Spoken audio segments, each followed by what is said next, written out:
Imagine you're walking down the hallway of your school, hearing someone calling you names and making fun of you. You turn around to see who's talking about you, and the kid is right in your face, surrounded by all of their friends. You try to tell them to leave you alone, and then bam, they shove you into lockers while all their friends stand around and laugh. Or imagine you're posting a picture on your Facebook or Instagram that you thought was cute, just to receive rude messages judging your appearance.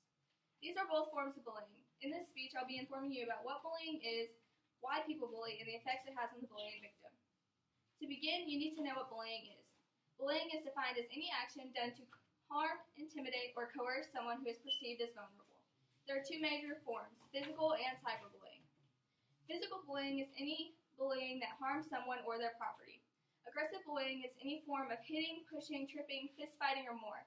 The second type is damaging or stealing someone else's property. Taking or ruining something that does not belong to you is also considered to be a form of physical bullying because you're messing with someone else's physical property. Physical bullying is more dangerous than its counterpart, cyberbullying, because it happens in real life. The second form of bullying is cyberbullying. Cyberbullying is done primarily over the internet, whether this is text, emails, or social media posts. With technology on the rise, this is becoming a more common form of bullying. Perry Aftab, a cyber law expert, says that at least 40% of high school students have been cyberbullied. Cyberbullying can be done in many ways, such as posting or spreading pictures that you didn't want to be shared, sending intimidating or threatening messages, or sometimes people go as far as hacking your account, stealing your social identity, and posting things pretending to be you.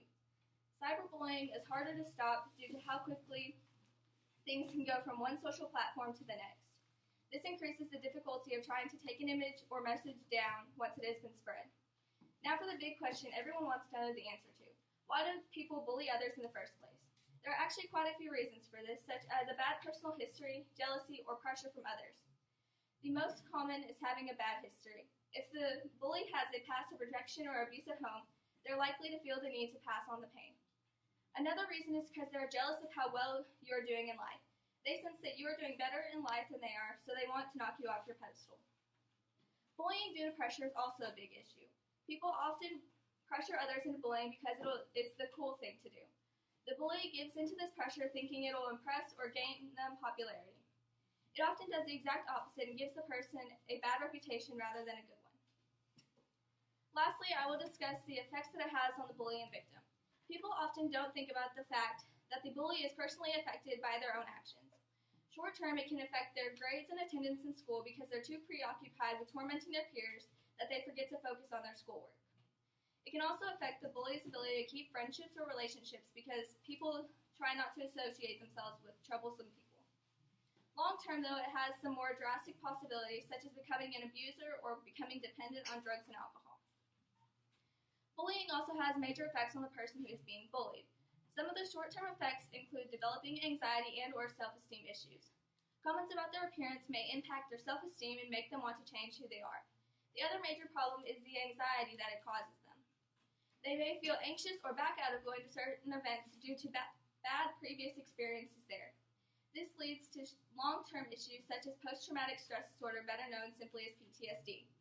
Bullying can also lead a person into chronic depression, which in itself can lead to suicidal tendencies or even cause them to commit the devastating act of suicide. Take the story of Amanda Todd, for example.